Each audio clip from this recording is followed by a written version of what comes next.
agreeable, sheepish man their age, whose wife, Eleanor, was in Wyoming suing for divorce. He spoke of her with a cloying tenderness, as if of a favorite daughter away for the first time at camp, or as a departed angel, nevertheless keeping in close touch with the abandoned earth. She says they've had some wonderful thunderstorms. The children go horseback riding every morning, and they play pounce at night and are in bed by 10. Everybody's health has never been better. Ellie's asthma has cleared up, and she thinks now she must have been allergic to me. You should have cut all your hair off and dressed in cellophane, Richard told him. Joan asked him, "And how's your health? Are you feeding yourself enough? Mac, you look thin." "The nights I don't stay in Boston," Mac said, tapping himself all over for a pack of cigarettes, "I've taken to eating at the motel on Route 33. It's the best food in town now, and you can watch the kids in the swimming pool." He studied his empty, upturned hands as if they had recently held a surprise. He missed his own kids, was perhaps the surprise. "I'm out of cigarettes too," Joan said. "I'll go get some," Richard said. "And a thing of club soda if they have it." "I'll make a pitcher of martinis," Mac said. "Doesn't it feel great to have martini weather again?" It was that season which is late summer in the days and early autumn at night. Evening descended on the downtown, lifting the neon tubing into brilliance as Richard ran his errand. His sore throat felt folded within him like a secret.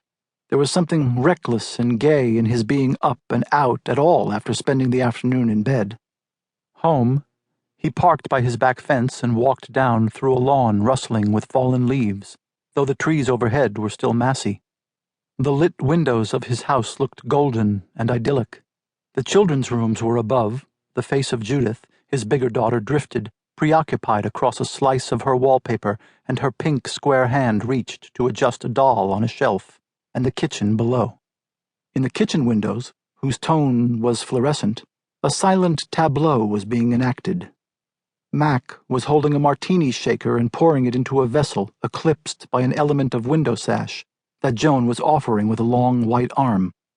Head tilted winningly, she was talking with the slightly pushed-forward mouth that Richard recognized as peculiar to her while looking into mirrors, conversing with her elders, or otherwise seeking to display herself to advantage.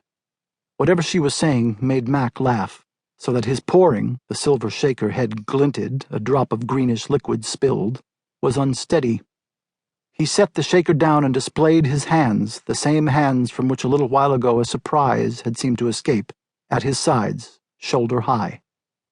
Joan moved toward him, still holding her glass, and the back of her head done up taut, an oval in a bun, with downy hairs trailing at the nape of her neck eclipsed all of Mac's face but his eyes, which closed.